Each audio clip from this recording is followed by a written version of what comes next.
Hello and welcome to the Craft Beer Corner. For today's beer review, we're jumping into a super exciting one for me because we're jumping into a couple of bourbon barrel aged barley wines. These specifically are English style barley wines, and one is a beer that I've had before, but this is the 2020 release, and one is one I have never had before, and a brewer I don't think I've ever had a beer from either. So really looking forward to seeing what this is about. And indeed, both of these are done in the English style. They're both bourbon barrel aged, and they're not even 1% ABV off from one another. So I think this is going to be not just an exciting review, but also kind of just compare and contrast and see what the differences and similarities are between the two beers. But nonetheless, we're going to start with Smog City. This is their Bourbon Barrel-Aged O.E. That's for Old English. English style barley wine, 14.9% ABV on this one. Spent 1 year in bourbon barrels. Smog City is based in Torrance, California. Then moving on to beer number 2. This is from Westbound and Down. This is called Bourbon Barrel Louie. This one clocks in at 14% ABV. Again, this is an English style barley wine. They are based in Idaho Springs, Colorado. And this spent a year in a blend of 2 different barrels. George Dickel and then Kelvin Cooperage Char number 3 specifically. So 2 bourbon barrel aged big English style barley wines. One, the new release of the same beer I've had before, and one that's brand new to me. So I'm very, very excited. So without further ado, we're going to jump right in. We're going to get things kicked off with the Smog City Bourbon Barrel Aged O.E. 2020 release that clocks in at 14.9% ABV.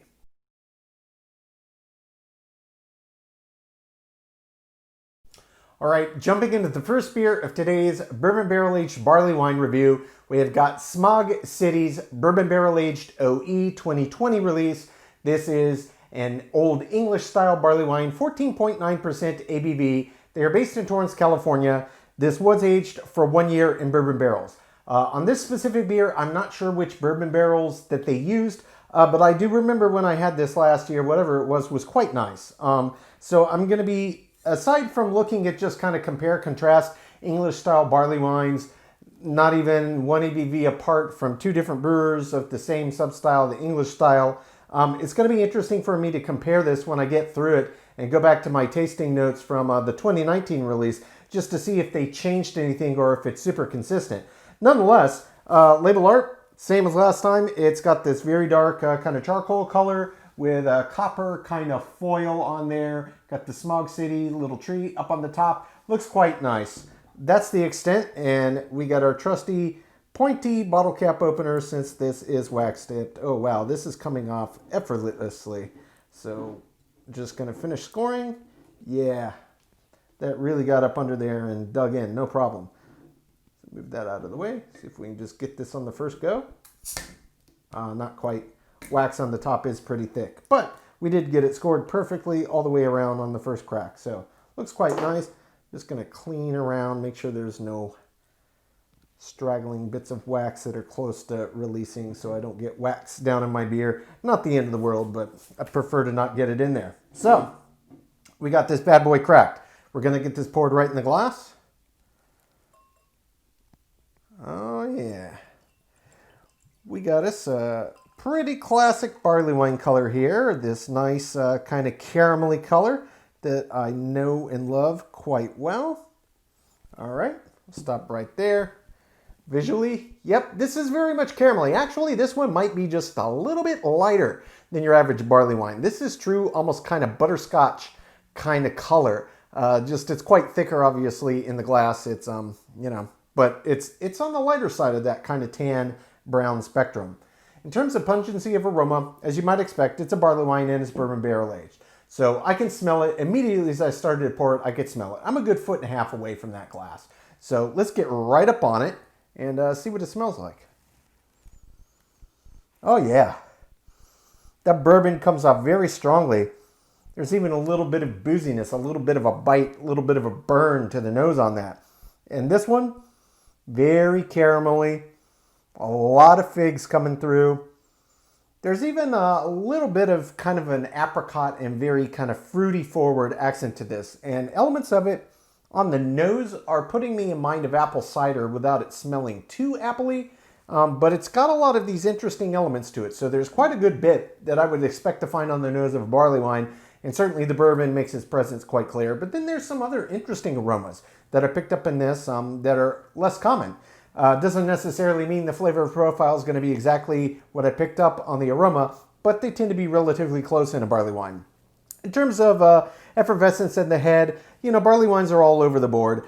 They tend to be pretty highly active in terms of carbonation. This one now just has some super fine bubbles running out to the little cling on the side. That's where the bulk of the activity is happening here. So let's just jump right in.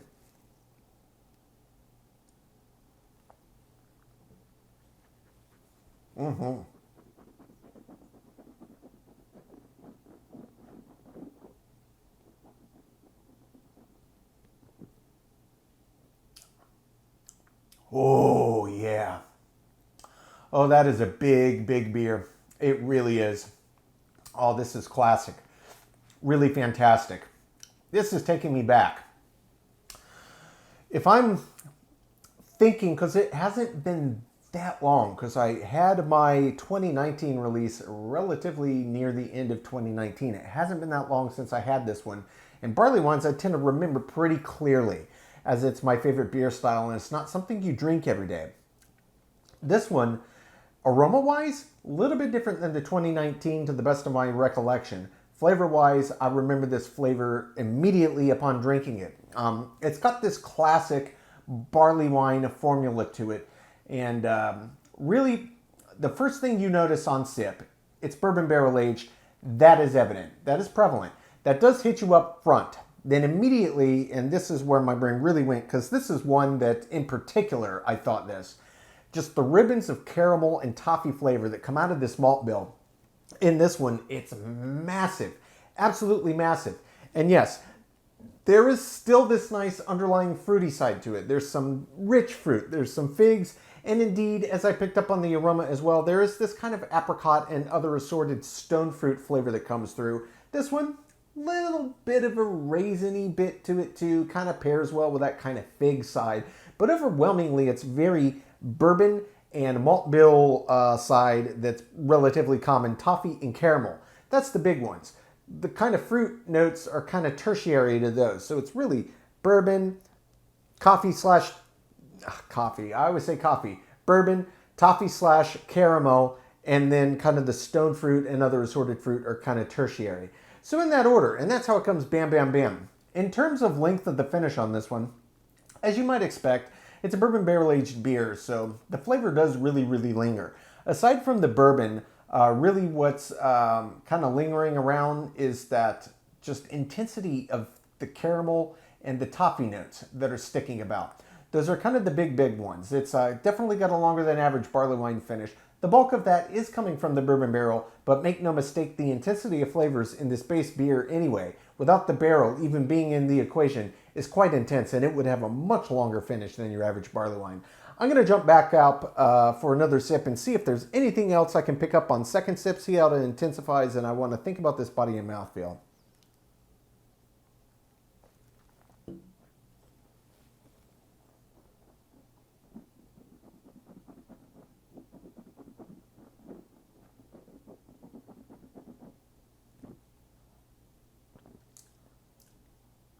Oh, it's just so good. That bourbon hits you so cleanly. And there was a little bit of booziness to it. And then after about the 2.5 second mark, just the intensity of caramel and toffee is insane.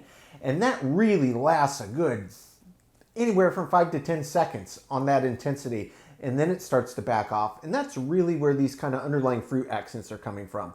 There's that figginess, that apricot, that kind of raisiny, some other assorted kind of fruity accents that are mixing more with the bourbon than anything else.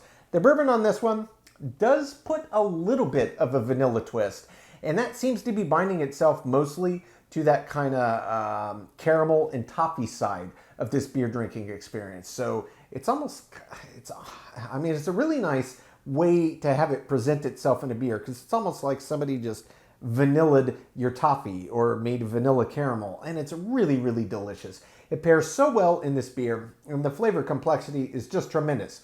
In terms of balance, this one I really, really like. The bourbon comes on strong up front, and it's got enough presence that it has staying power to help extend the length of the finish on the back end. But then it gets kind of out of the way after it's like, hey, look at me, I'm bourbon. Pulls back, lets the malt bill open up, and just that massive rush of that caramel and toffee is just ridiculous, and it is so good. And then the fruit accents come into play. And normally I'll get hit pretty heavily with figs. That's very, very common in barley wine. Figs up front, especially if it's not barrel aged. Often barrel, usually barrel aged, you're going to get barrel first, and then everything else kind of happens in mishmashes. This almost comes really stacked in different kind of levels of the experience on each sip, which is really quite nice. Altogether, a really, really good beer. 2020 just as good for my money as 2019. I'm going to take my time, sip on this, come up with my scores. When we come back, we will get to the second beer of today's Bourbon Barrel Aged Barley Wine review. That is Westbound and Down's Bourbon Barrel Louie that clocks in at 14% ABV.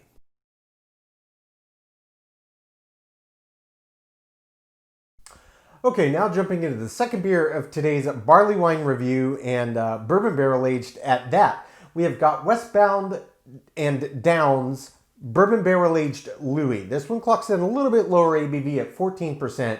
Westbound and Down is based in Idaho Springs, Colorado. Again, this is an English style, they call it O.E., so Old English style barley wine. This one specifically aged in a blend of barrels for a year. So a blend of George Dickel and then Kelvin Cooperidge's New Char No. 3 specifically. So in terms of label art, just a super clean design, nothing particularly intricate or overly interesting on there to talk about, but it's a nice clean design. It makes the beer look very good on the shelf, I am sure of it. So we got this cracked, and let's get this poured right in the old glass. There we go again. Just another classic caramelly colored barley wine. This one is looking roughly the same depth of shade as the last one, maybe just a tick darker. So, you know, it's sitting right there. I mean, fully fledged in the average color spectrum. Yeah, visually that's very much kind of a caramel color. That's more or less where I expect a barley wine to sit. Now this one did not really do too much with the head formation, but the carbonation I can see is rising, and it's rising very, very slowly up through this. This one seems like it might be a thicker barley wine. Just like on the first beer, as soon as I got it poured in the glass and was getting it poured in the glass, the aroma really does come through quite prevalently. I could smell the bourbon right away. So I'm going to get right up over it for a proper sniff. Yeah, boatloads of bourbon. Yet again, just a ton of caramel and toffee. And I'm definitely getting some raisins and figs and even some kind of grape-like qualities on this one. There's even a slight kind of pear-like aroma to it as well. It smells really quite nice. And I'm sure some of that aroma is coming from traits inherent to the barley wine and the malts in there. And some of it is for sure coming from this blend of barrels. But it looks great. It smells great. Let's jump right in.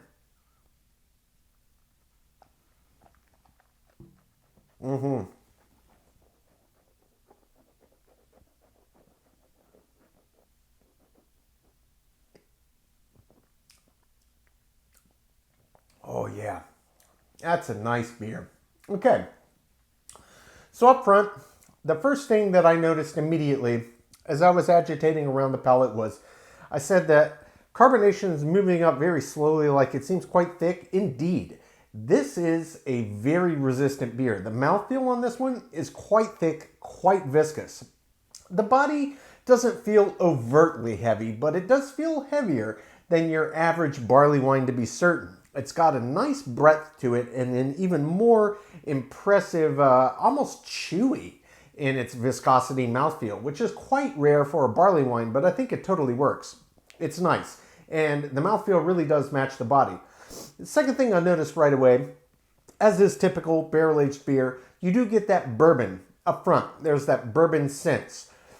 And then from there, just as with the last beer, it goes straight into the malt bill, and we're talking tons of caramel, and we're talking tons of toffee. Then from there, it goes into the subtleties of the fruit notes. Fig is very present. And for sure, raisin is present. In this one, not really picking up much stone fruit. No apricot, but it's much more deep, rich, maybe candied plums. would be kind of the closest fruit that I'm kind of getting anything of that's different than the figs and the raisins, which you can get that in barley wines. It's not as common, but it's in there. The other thing I can say about this one compared to the last one in particular is the intensity of the flavor on this is dialed way back by comparison. So there's this big strong burst up front, but the overall intensity even at the front when it hits you is not super jarring. So somebody that maybe doesn't drink a ton of barley wines or thinks they're too big, too intense, this might be one that would be good to consider just to get into all the different flavor and aroma complexities that's inherent with the style, but without feeling like you're being punched in the face by just intensity of flavor overload. Very, very nice. I'm going to jump back in, explore the flavors in here a bit more, and think on this finish.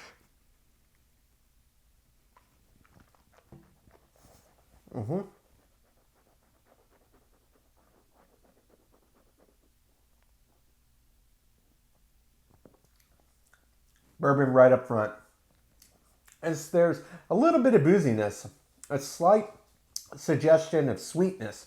It's coming in, and I think it's those vanilla undertones coming from the bourbon barrels. Caramel, toffee, quite rich. And there's this subtle vinous quality, a little wine-like, grape-like quality that's mixing as the bourbon is backing off and the malt bill characteristics of the caramel and toffee are kind of coming forward. And then that settles back again, pulls back, and then you're getting just residual fig, raisin, candied plum.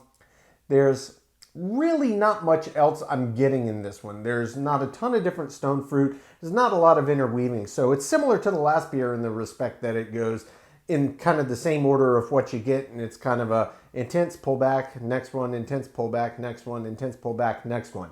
So that's really what's happening in here. While the flavor intensity is not as crazy as on the first beer, it's still packed full of flavor, and it's really got a nice kick up front. It's a barley wine, and it's barrel aged, let's be honest. I mean, I'm really just drawing a comparison. Compared to your average beer, yes, it's bold. In terms of the finish on this one, the finish on this one is not super long. I would say overall, it's maybe just a little bit above the average for a standard barley wine, and it's really coming down to the barrel. But this one does not have a ridiculously long-lasting flavor palate that's just kind of lingering on the mouth after each sip. It's really average, high end of average, give or take. So not super, super long, and that does give it this kind of clean finishing feel to it. And I don't mean clean as in crisp or truncated or dry, because it's very wet and very round to the end. It's just not super, super long. Overall, another very, very well put together barley wine. I think the balance on this is fantastic. The barrels they chose on this really, really are good. The bourbon flavors I'm getting out of this are a bit more subtle, but there's a lot more nuance to it, and it does add to the enjoyment of the drinking experience. Overall, I'm a big fan of this one as well. I'm going to take my time, sip on this, come up with my scores. When we come back, we will get both beers ranked from top to bottom.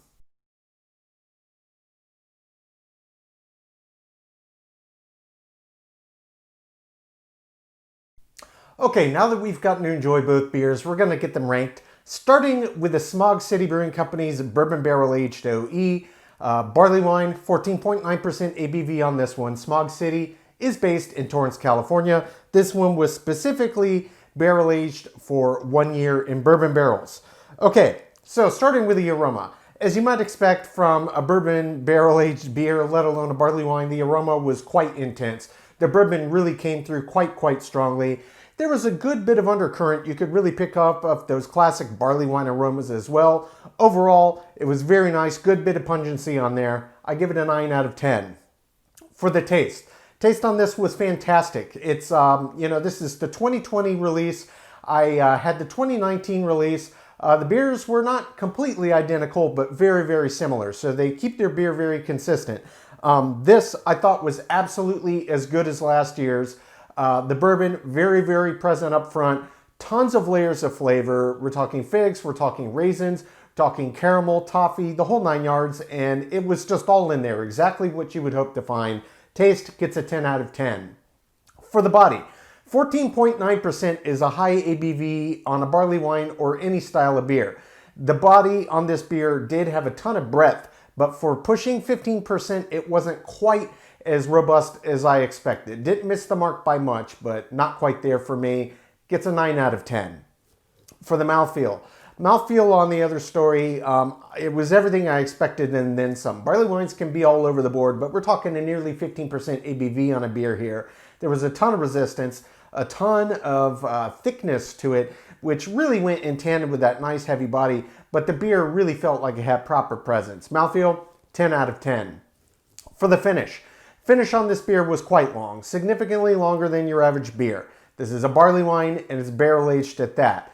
That being said, maybe not quite as long on the end of the finish as I expected to get out of the barrel, but it was certainly longer than average. Finish gets a 9 out of 10. Head and retention, this one did a great job. Barley wines, again, it's a style that can be all over the board, but this one did great. Head and retention gets a 10 out of 10. For the appearance, this was classic barley wine, that caramelly brown, gets a 10 out of 10. For the balance, barley wines, let alone a barrel-aged barley wine, I mean, there's so many things that go into it. It's a very big, complex style, and it really comes down to what are the ratios of malts and their yeast and everything. And in this case, of course, we've got the barrel to contend with. Frankly, if I can get every intricate detail out of a barley wine bill, as well as the barrel, and they all have their own voice, that's exactly what I'm looking for. That's exactly what this beer delivered. Balance does get a perfect 10 out of 10. Feeling in the intangible, I loved it. The 2020 release was fantastic. Perfect 10 out of 10 from me. Finally, as an example of the style, this beer only lost a couple points, really nitpicking a couple categories. Overall, it nearly swept it. Example of style does get a 10 out of 10, which brings the total score on Smog City's Bourbon Barrel-Aged O.E. 2020 release to a 97 out of 100. Moving on to beer number 2. This is Westbound and Down's Double Barrel Louie. A little bit lower ABV on this one at 14% even. They're based in Idaho Springs, Colorado. This was an Old English style barley wine, and it was aged for a year in a mix of George Dickel and Kelvin Cooperidge's New Char number 3 barrels. So starting with the aroma. The aroma on this one was very similar experience to the first one. You could get the barrel right out of the gate. You could also get all of the underlying classic barley wine aromas. Maybe not quite as pungent, again, as I was expecting, but it smelled very, very nice. Aroma gets a 9 out of 10. For the taste. Taste on this one I really enjoyed, though honestly for me, I would have liked a little more presence from the barrel. It had a couple barrels and what I did get was very, very nice. But I would have liked just a little more presence from the barrel versus just the standard barley wine. They took the time to age it, and it does drive up the cost of an already expensive style of beer. But as delicious as it was, I was craving just a little more presence from the barrels on this one. Taste, 9 out of 10. For the body on this one was huge. Honestly, almost a full percent lower ABV than on the first, but the body was even more impressive. I wouldn't have changed a thing. It does get a perfect 10 out of 10. For the mouthfeel, same story here. Equally resistant, matched the body perfectly, exactly what I expected. It gets a 10 out of 10. For the finish. Finish on this beer surprised me, and this comes back to my craving more barrel that really made itself readily apparent on the finish. Was it, longer than your average typical any random style beer? Yes. Before a barrel-aged barley wine, this was really just high end of average. It, pushed out, it had a decent bit of length to it and all the complexities that go with the barley wine, but I was just craving a little more presence from the barrel, and it would have really helped extend out that finish. Does get high end of average. It gets a 6 out of 10. Head and retention, this one did okay. Not great, just okay. Average, 5 out of 10. Appearance, this was yet again classic barley wine color. It does get a perfect 10 out of 10. For the balance, okay. So talking about the balance between barrels and the malt bill and all the other additives that go into the beer style. My craving the barrels aside really had much more to do with the finish and personal preference than actual presence in the mix-up. Honestly, for me, this was a very well-balanced beer. Everything that I would expect and hope to find in a barley wine flavor profile came through. Yes, the barrels were present, so I can't knock it for personal preference. What I did experience, they did nail. Balance, I did give a perfect 10 out of 10. Feeling in the intangible, subjectively, I really enjoyed the beer. Maybe surprisingly to you, but I did give it a perfect 10 out of 10. Finally, moving on to example of the style. Overall, the beer did very well. A couple categories that I had to dock some points just based on what I experienced, but in the grand scheme of things, this is a really, really well done barrel-aged barley wine. I only docked 1 point. It gets a 9 out of 10, which brings the total score on Westbound and Down's Bourbon Barrel Louie to an 88 out of 100. So we're looking at a 9-point spread here, a 97 and an 88. That sounds like a pretty wide gap. But in the grand scheme of things, these were both excellent barrel-aged barley wines. If you're a fan of the beer style or barrel-aged beers in general, and never really had that much exposure to barley wines, these would be two very good starting places. Fully understanding up front that barley wines are very big, bold, intense beers. They're not for the faint of heart. If you're into big, bold, pungent, long-lasting flavor, barley wine's the name of the game, and when you get two gems like this that were barrel-aged as well as these, it's an even bigger treat. Folks, that's today's review. As always, I do sincerely appreciate you tuning in today. Please don't forget to like, comment, and subscribe. And if you want to stay in the loop on our videos, go live to YouTube. You just click the notification bell icon. It's right next to the subscribe button. Until next time, keep it beer, keep it craft. We'll see you on the next one. Cheers.